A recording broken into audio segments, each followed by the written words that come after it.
See, I always knew that I had to take care of Rebecca, so I could never let myself slip and do something that would hurt her. But now, I'm free.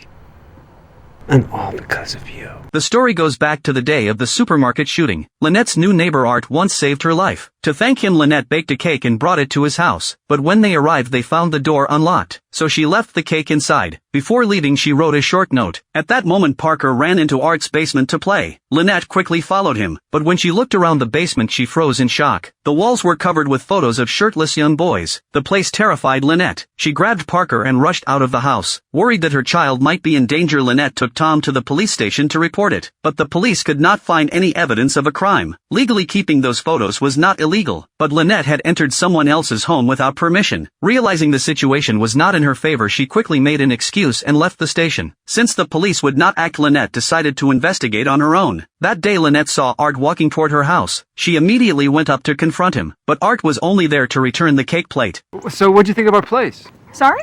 I heard you were good friends with the Young family. It must have been weird being in there with all the new furniture. I didn't notice. Well, how about the kitchen? Oh, sorry. Never made it past the living room. What? Come on, you're in an empty house, curious about your new neighbors. You look around. We all do it. Well, I don't. Well, next time you're over, I'll have to give you the tour. Great. Mr. Protector Man!